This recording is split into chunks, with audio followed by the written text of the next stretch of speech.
நபி ஸல்லல்லாஹு அலைஹி வஸல்லம் சொன்னார்கள், சின்ஃபானி மின் அஹ்லின் நார், ரெண்டு பேர் நரகவாதிகள் என்றாங்க. அதிலே ஒரு சாரார் தெரியுமா? நிசாஉன் காசியாத்துன் ஆரியாத்துன் மாயிலாத்துன், பெண்கள் ஒரு கூட்டத்தை சொன்னாங்க. அந்த பெண்கள் 4 பண்பை கொண்ட பெண்கள் என்று சொன்னாங்க ரசூலுல்லாஹி ஸல்லல்லாஹு அலைஹி வஸல்லம். இது புகாரில வரக்கூடிய செய்தி. ஆனா நான் இப்ப அவங்கள காணலன்றாங்க ரசூலுல்லாஹ். ஏண்ட காலத்துல இல்லன்றாங்க, வருமுண்டான ரசூலுல்லாஹ். அந்த காலம் வந்துட்டு தான் பாருங்களே. அவர்களுடைய ஆடையை பத்தி ரசூலுல்லாஹி ஸல்லல்லாஹு அலைஹி வஸல்லம் அவர்கள் சொன்னார்கள். இன்றைக்கு சுப்ஹானல்லாஹ், ஒரு வலிமா வீட்டுக்கு போகலாம், ஒரு ஜனாசா வீட்டுக்கு போகலாம், ஒரு வலிமா வீட்டுக்கு போகலாம், ஒரு ஜனாசா வீட்டுக்கு போகலாம், பாடசாலையில நேசரியில ஏதாவது ஒரு ஃபங்க்ஷன் நடக்குது அன்பானவர்களே, அங்க போகலாம். ஆண்களுக்கு ஆண்களால பார்வையை தாழ்த்தி கொண்டிருக்க வேண்டிய ஒரு நிலை.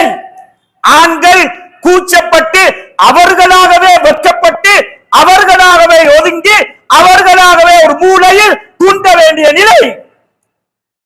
எங்கட பொம்புலகள ஆடகள், எங்கட பெண்கள் ஆட நாளுக்கு நாள் மாறிக்கொண்டே வருகின்றது.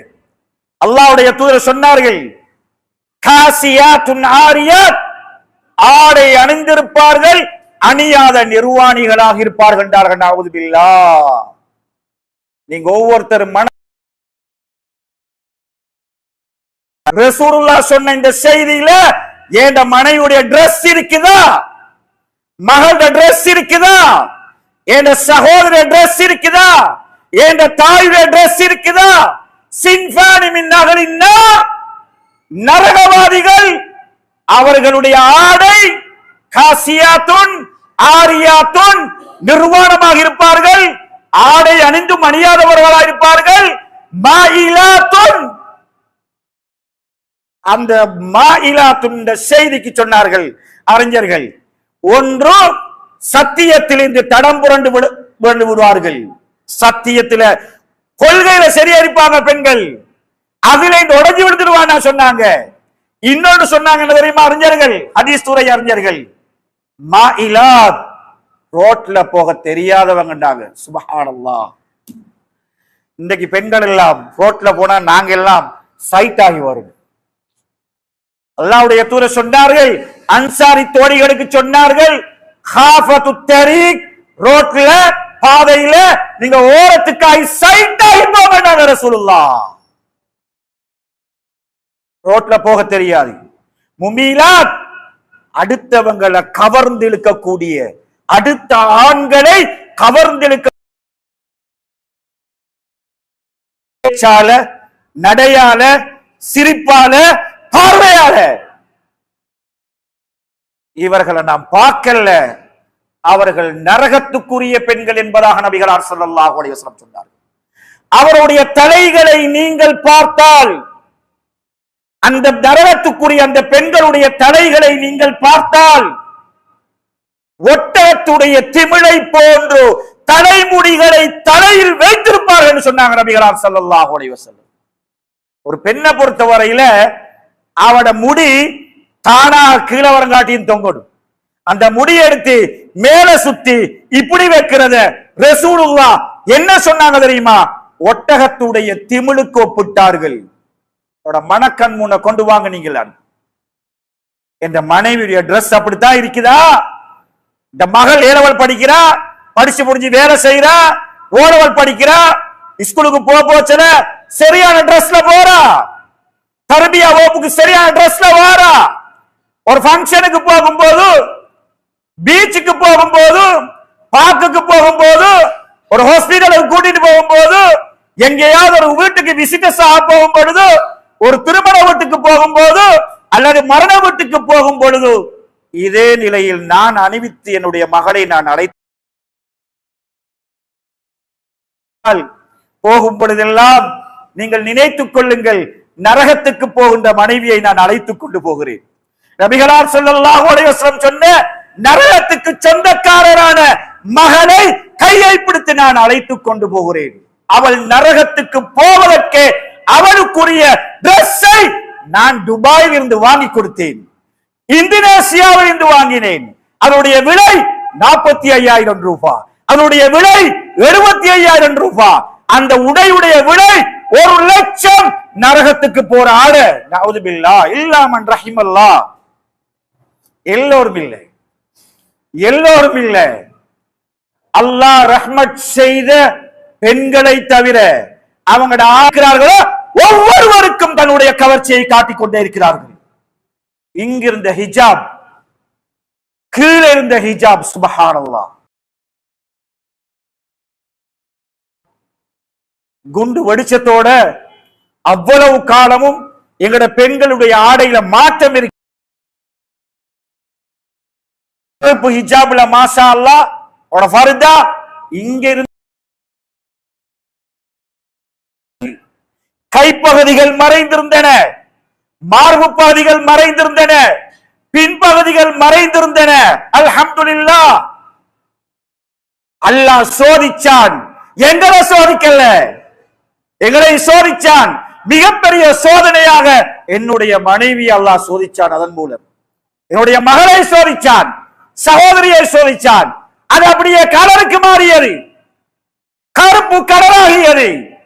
எப்போதும் கருப்பை அணிந்தவர்கள் கலருக்கு மாறினார்கள். ஒவ்வொரு நாளும் ஒவ்வொரு கலர் தேவைப்பட்டது அவர்களுக்கெல்லாம். ஒவ்வொரு நாளும் ஒவ்வொரு கலர் தேவைப்பட்டது. அந்த கலர்ல டிசைன் வந்தது, அப்படியே டிசைனாக ஆக்கினார்கள். இதிலே ஒரு டிசைன், இதிலே ஒரு டிசைன், இங்கே ஒரு டிசைன். அந்த டிசைனை நடுவாட வெட்டினார்கள். அல்லாஹ் அக்பர். பின்புறத்தாடையும் வெட்டினார்கள், நடுவாடையும் வெட்டினார்கள். அது போக போக சாஃப்டாக மெல்லியதாக மாறி உடம்புடைய உள்ளே இருக்கக்கூடிய உடம்பினுடைய அவயங்களை அடுத்த ஆண்களுக்கு காட்டத் தொடங்கியது. இன்னொரு புறத்திலே சாஃப்டானதை பள்ளிவாசலுடைய இதயம் பள்ளியோடு இருக்கின்றது. அல்ஹம்துலில்லாஹ். மனைவியை பார்க்கவே இல்லை. சுப்ஹானல்லாஹ். அது இங்கிருந்தது, கொஞ்சம் மேல வந்து அது இப்படியே இங்க வந்து அப்படியே நின்று கொண்டது. இந்த பகுதிகள் அனைத்தும் தாராளமாக அடுத்தவர்கள் பார்த்து விட்டு போங்கள், ரசித்து விட்டு போங்கள், அழையுங்கள். அல்லாஹ்வுடைய தூதர் சொல்கிறார், ரசூலுல்லாஹ் அல்லாஹ் குர்ஆன்ல சொல்கிறான், என்ன தெரியுமா? வலா தக்ரபு ஸினா, ஸினாக்கு நீங்க நெருங்காதீர்கள் என்று சொல்கிறான். இவர்கள் நெருக்கி வைக்கிறார்கள், இவர்கள் நெருக்கி வைக்கிறார்கள்.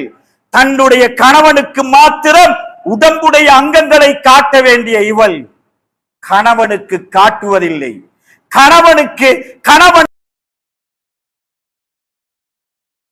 கணவன் அவளை ஓரக்கண்ணால் பார்த்து அவளிலே பெருமிதம் கொள்வதற்கு அவளுக்கு அவளிலே எந்த விதமான கவர்ச்சியும் இல்லை. வீட்டில் எதுவுமே இல்லை. அவள் அங்கே ஒரு 2 ஆடையோடு காலையிலும் மாலையிலும், காலையில தொழிலுக்கு போகும் பொழுதும் அதே ஆடை, தொழிலை விட்டு வீட்டுக்கு வரும் பொழுதும் அதே ஆடை, தூங்கும் பொழுதும். ஃபங்க்ஷனுக்கு ரெடி ஆயிட்டா, சுப்ஹானல்லாஹ். அன்பார்ந்தவர்களை, நீங்கள் பொறுப்புதாரிகள் இல்லையா? நீங்கள் யாரும் பொறுப்புதாரிகள் இல்லையா? இதுக்கு உங்களிடத்தில் அல்லாஹ் கேட்க மாட்டானா? அல்லாஹ்வுட மனைவியுடைய டிரெஸ் பத்தி அல்லாஹ் விசாரிக்க மாட்டானா? இவள் அந்த மறுமை நாளில் இவளுடைய புருஷனை அல்லாஹ்விடத்தில், யா அல்லாஹ் ரப்பே ரஹ்மானே, நான் இப்படி எல்லாம் அணியும் போது யா அல்லாஹ், யா அல்லாஹ், அவர்தானே பணம் கொடுத்தீரே எனக்கு வாங்கி தந்தார், யா அல்லாஹ், எனக்கு தராமல் இருந்திருந்தால் யா அல்லாஹ், என்னை தட்டி திருத்திருந்தால் யா அல்லாஹ், இன்றைக்கு நான் நரகம் போக வேண்டிய தேவை இருந்திருக்காதே யா அல்லாஹ். நீங்கள் இப்படி எமக்கு எதிராக அவர்கள் பேச மாட்டார்கள் என்ற நம்பிக்கையில் நாம் இருக்கிறோமா? எங்களுக்கு எதிராக எங்களோட மனைவி ஆடை விஷயத்துல பேச மாட்டார் என்ற நம்பிக்கையில நானும் நீங்களும் இருக்கிறோமா? பாருங்க, நீங்க அதை கண்ட்ரோல் எடுங்க. ஆடை விஷயத்தில் 99% பெண்கள் தன்னுடைய கணவனை அடிமையாகவே வைத்திருக்கிறார்கள், அடிமையாகவே வைத்திருக்கிறார்கள். பேசுறது கடமுற்றல்ல, பேசுறது கடமுற்றல்ல.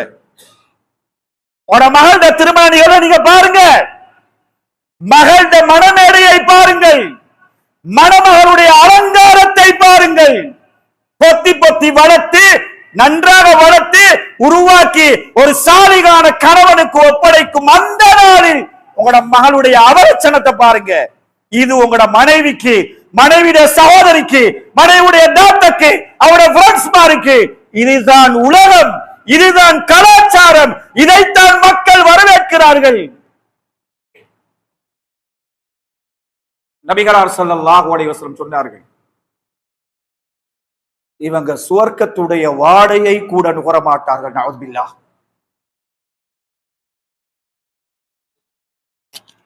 பாதுகாத்துங்க உங்களோட மனைவி, உங்களோட மகளை பாதுகாத்துக்குங்க. இஸ்திகாமத்துல் ஹிஜாப், ஹிஜாப்ல சரியா உறுதியாறீங்க. நீங்க சடவடைஞ்சு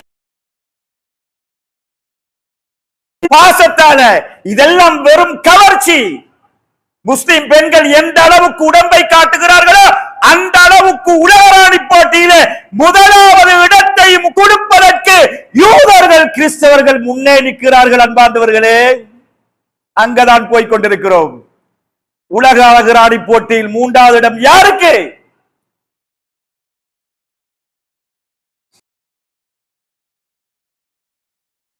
அதனால மதிப்புக்கும் கண்ணியத்துக்கும் உரிய சகோதரர்களே, நபிகளார் ஸல்லல்லாஹு அலைஹி வஸல்லம் அவர்கள் இந்த நவீன காலத்துல வரக்கூடிய ஆடை பிரச்சனையை அப்பவே சொல்லிட்டாங்க ரசூலுல்லாஹி ஸல்லல்லாஹு அலைஹி வஸல்லம்.